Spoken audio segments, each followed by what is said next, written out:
Bienvenidos a ACN Noticias, un espacio para conocer la actualidad de la Iglesia en todo el mundo y la realidad de los cristianos que pasan necesidad y que sufren persecución a causa de su fe. Escucharemos 3 historias que nos develan la realidad de la Iglesia en diferentes lugares del mundo. Atendamos. Mozambique luego del ciclón Chido. Lo hemos perdido todo. Cabo Delgado ha sido la región más golpeada por la furia del ciclón Chido, que sacudió Mozambique la madrugada del domingo 15, tras haber atravesado el archipiélago francés de Mayotte. Hay decenas de muertos y miles de personas han perdido todo lo que tenían. Ahora se preguntan cómo van a sobrevivir. En un primer informe, la diócesis de Pemba habla de un escenario de destrucción aterrador. También los campamentos de desplazados que albergan a víctimas de los terroristas han sido arrasados por el ciclón. Tan pronto pasó el ciclón, fue fácil ver la magnitud de los daños causados por el paso de este fenómeno atmosférico por el territorio de Mozambique. Varias diócesis se han visto afectadas, desde Pemba, Nacala o Nampula, pasando por Tete y Lichinga. En todas ellas hay informes de destrucción de miles de personas que han perdido sus casas, sus pocas posesiones y que ahora se preguntan con angustia sobre su supervivencia cotidiana. La diócesis de Pemba, que corresponde al territorio de Cabo Delgado, fue la región donde la magnitud de los daños es mayor. Este ciclón ha sido devastador. Es aterrador ver que en poco tiempo los fuertes vientos han dejado un enorme rastro de destrucción, dijo Monseñor Antonio Juliase, obispo de la diócesis de Pemba, en un mensaje enviado a ACN. Miles de casas de construcción precaria han sido destruidas por el viento e incluso las estructuras de la iglesia, que normalmente son más resistentes, sucumbieron ante la fuerza del ciclón. En nuestra diócesis, cerca de 50 iglesias, tanto parroquias principales como comunidades cristianas más pequeñas, han sido destruidas o al menos sus techos han sido derrumbados, agregó el prelado. La magnitud de la destrucción es enorme. Además, tenemos numerosas escuelas y pequeños centros educativos cuyos techos salieron volando o se derrumbaron. Muchos otros bienes también han sufrido daños irreparables. En Chiure, la Fazenda de Esperanza se ha visto gravemente afectada con los techos de sus instalaciones completamente destruidos. ACN ya ha ofrecido ayuda para la recuperación de estas estructuras tan importantes para la Iglesia. Sor María Aparecida Ramos, socia de proyectos de ACN en Pemba, ha estado coordinando la recolección de información, pero no ha sido fácil. Estamos teniendo muchos problemas de comunicación, explicó a ACN. Puso un ejemplo: no tenemos comunicación con Mecufi. Envié a alguien allí en una motocicleta para recoger noticias. No fue necesario esperar mucho para empezar a tener una idea de la tragedia que, una vez más, se ha abatido sobre la región de Cabo Delgado. La situación es realmente sombría. Hay mucha destrucción, dijo la hermana. Por favor, recen mucho. Al igual que en Pemba, también en Nacala, Nampula y Tete se intentó lo más rápido posible comprender la magnitud de los daños causados por el ciclón Chido. Monseñor Alberto Vera, obispo de Nacala, hizo un balance de lo sucedido en su diócesis. Toda la zona adyacente al Lurio ha sufrido una gran devastación, especialmente los distritos de Memba y Herati. En Chione, Oninepa y Alúa, muchas casas de barro han sido destruidas. En esta última ciudad, una joven murió cuando un muro le cayó encima. Muchos tejados de capillas, escuelas y centros parroquiales saltaron por los aires. Los caminos han quedado inaccesibles, describió Monseñor Alberto, y termina con una frase que traduce el estado de ánimo del obispo: cada foto que recibo da más pena. A lo largo de estos últimos días, ACN ha recibido algunas de estas desgarradoras fotografías que muestran cómo la furia del viento y la lluvia no solo arrasaron techas y viviendas, sino que también arrastraron a miles de personas en una región ya muy castigada a causa de la insurgencia terrorista vinculada al grupo yihadista Estado Islámico, que comenzó por allá en octubre de 2017. El domingo, sin embargo, el terror vino con el agua, la fuerte lluvia y el viento, que alcanzaron más de 260 kilómetros por hora, provocaron inundaciones que expusieron una vez más la extrema precariedad y pobreza en la que sobreviven las comunidades del norte de Mozambique. Sor Aparecida habla de dolor y desesperación en toda la provincia de Cabo Delgado. justo en el momento en que las familias empezaban a plantar cultivos con la esperanza de no pasar la Navidad con hambre. ¿Y ahora qué? Sin comida, sin casa, sin pertenencias.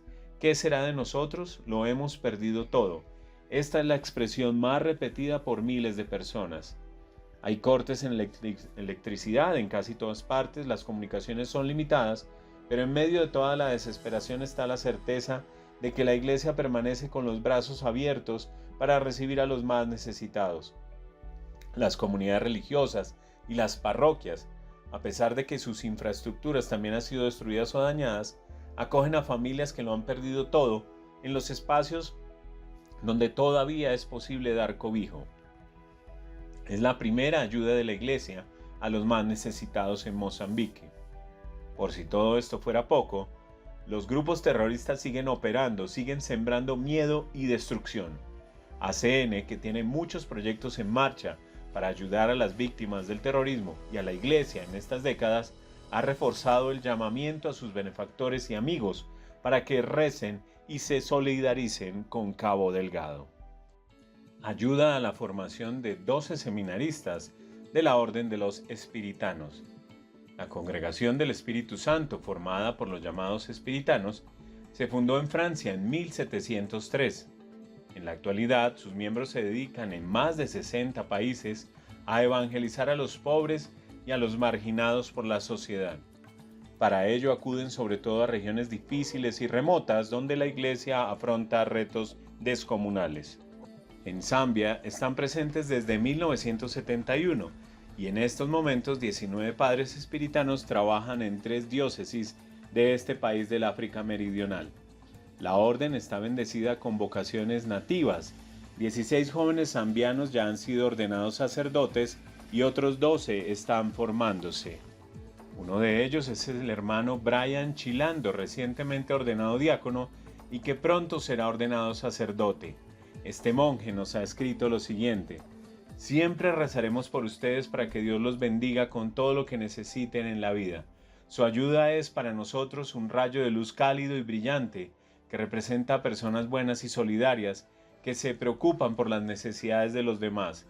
Creo que he llegado tan lejos en mi camino vocacional gracias a personas como ustedes que apoyan a los estudiantes que se preparan para el sacerdocio y la vida religiosa, y por ello quiero expresarles mi más sincera gratitud.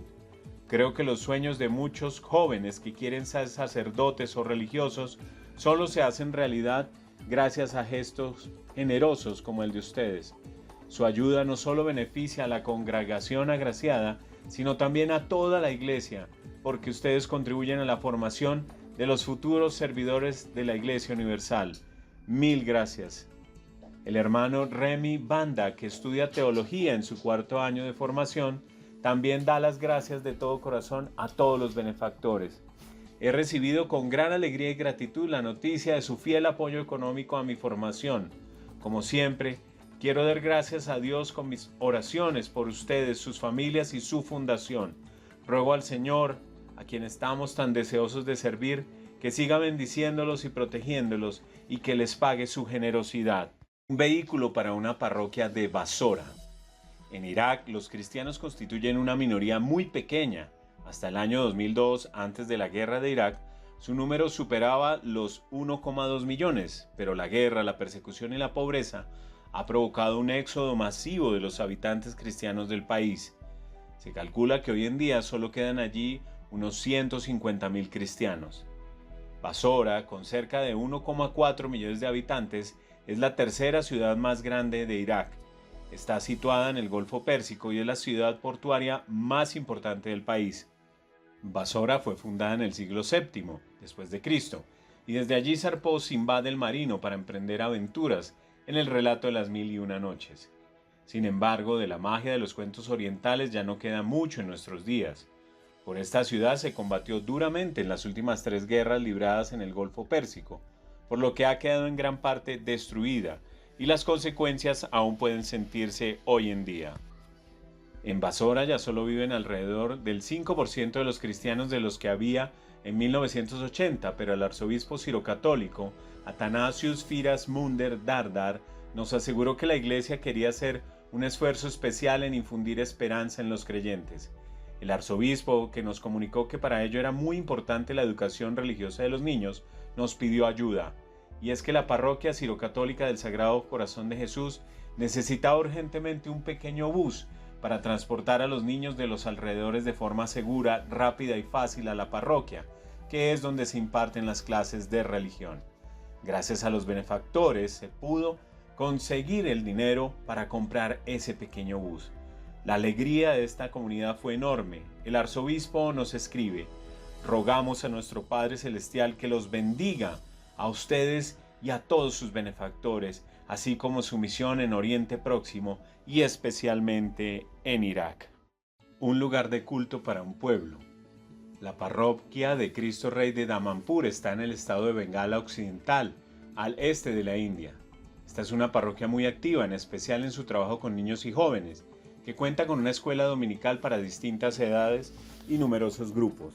Allí se fomenta de forma especial el amor a la adoración eucarística y la devoción a la Santísima Virgen, y hay muchos acólitos. Las liturgias se organizan amorosamente con cantos, que son una parte importante de la cultura de los santal, y con instrumentos musicales tradicionales. Las mujeres se organizan para rezar juntas, leer la Biblia, visitar a los enfermos y ayudar a los que tienen problemas. Y también los hombres participan activamente en la vida de la iglesia y se ponen al servicio de la comunidad. Una de las filiales de la parroquia es el pueblo de Sambalpur, donde la mayoría de los creyentes pertenecen a la tribu santal. Son muy pobres y viven en una zona apartada. Originariamente los santal eran un pueblo de cazadores y recolectores, mientras que hoy la mayoría vive de la agricultura. Algunos también practican la artesanía tradicional de la talla de madera. Durante muchos años los sacerdotes que visitaban regularmente el pueblo celebraban la Santa Misa a la intemperie porque no había capilla. Y aunque un feligrés anciano había donado hacía una década un terreno a la iglesia para construir un templo, el proyecto no pudo realizarse porque la comunidad es muy pobre. Cuando en 2019 los fieles confiaron de nuevo este deseo al sacerdote, este solo pudo ofrecerles las chapas dañadas que una fuerte tormenta había arrancado del tejado de la escuela primaria. No obstante, los fieles las aceptaron encantados, compraron más chapas con sus modestos medios y levantaron una capilla provisional que, sin embargo, era demasiado pequeña para albergarlos a todos. Por ello, el obispo de Jalpaiguri, Monseñor Clement Tirkey, pidió ayudar a esta comunidad para construir un lugar de culto de verdad. La historia conmovió a los benefactores que reunieron el dinero para construir esta obra. Los fieles y los sacerdotes estaban emocionados cuando por fin su iglesia fue consagrada en 2023. El obispo, numerosos sacerdotes y muchísimos fieles participaron en la celebración. Con cantos y bailes tradicionales, una gran procesión se dirigió a la pequeña iglesia para celebrar allí por primera vez la Santa Misa. En nombre de todos los que asistieron a la inauguración de la iglesia de Sambalpur y de los fieles de la diócesis de Jalpaiguri, les doy las gracias por haber regalado generosamente esta iglesia. Estamos muy contentos por su apoyo. Que Dios los bendiga. 10 motocicletas para la pastoral en parroquias rurales. La diócesis de Boma está ubicada en la parte occidental de la República Democrática del Congo y 35 de sus 47 parroquias se encuentran en zonas rurales. Los sacerdotes ejercen su ministerio con alegría y gran celo, pero las distancias son largas, las condiciones de las carreteras son malas y a menudo tienen que recorrer hasta 40 kilómetros a pie. El obispo de Boma había pedido ayuda para adquirir 10 motos para los sacerdotes de parroquias especialmente extensas y así facilitarles su ministerio. La diócesis promueve una pastoral de cercanía, lo que significa que los sacerdotes deben visitar los pueblos con la mayor frecuencia posible para atender a los fieles con la mayor intensidad y estar a su disposición. Por esta razón también se están fundando nuevas parroquias para que las distancias no sean demasiado grandes. Gracias a los benefactores se logró reunir el dinero y las 10 motocicletas ya llegaron a su destino. Estos vehículos fueron bendecidos y entregados ceremoniosamente a los sacerdotes. El padre Landry Dinandi nos escribe en nombre de sus compañeros sacerdotes. En nombre de las diócesis damos las gracias a los benefactores de ACN y les aseguramos nuestras humildes oraciones. Que el Señor los bendiga abundantemente por su compromiso con el éxito de la labor pastoral en nuestra diócesis y en toda la Iglesia. Impactante realidad que nos hace reflexionar sobre los privilegios que tenemos como cristianos de Occidente y nos interpela en nuestra manera de obrar. Gracias por escucharnos y por brindarnos su compañía. Los esperamos en nuestra siguiente emisión. Dios los bendiga.